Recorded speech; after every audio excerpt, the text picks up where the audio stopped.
Summit County is still dealing with flooding tonight as the water that built up continues to move downstream.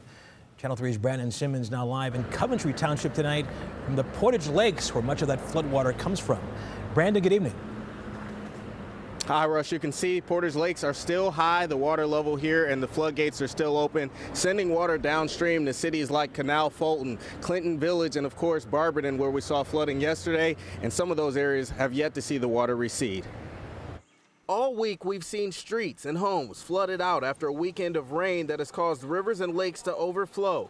Now, days later, parts of Summit County are still underwater. In Canal Fulton, there are many roads that have been closed while they wait for the water to go down. And in Clinton Village, Main Street has been overtaken by the Tuscarawas River. Gordon Shobe says his business flooded 8 to 10 years ago, but nothing like this. It was only about 3 or 4 inches in the building, then maybe a foot, but this time's pretty bad. The quicker we can get back up and running, the better off we are. He owns Clinton Auto Repair and says anything with electronics is probably not salvageable, including cars at the shop that were under more than 3 feet of water at its peak. You can't buy flood insurance down here. There's not much you can do about it.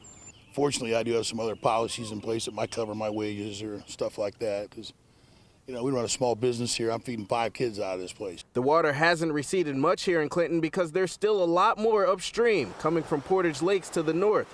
That water is partially controlled by floodgates. Shobe understands he's paying the price so that others aren't hit so hard. Somebody's going to flood somewhere, whether it's here or downstream more.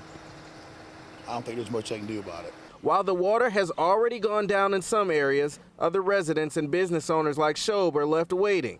But the wait could be extended with more rain in the forecast. We can use everybody's prayers, but it's all we can do is just kind of roll with it, and we're not going to stop Mother Nature.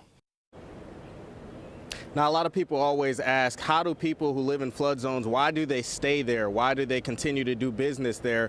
And when I talked to Shobe, he said it's pretty simple. He lives in a great town with great people, so he's willing to give it one more shot. He's going to see if it floods again, and then he said he may move, but for now, he's here to stay. Live in Coventry Township, I'm Brandon Simmons, Channel 3 News. Wow, Brandon, yes, those stories so hard to hear. Thank you.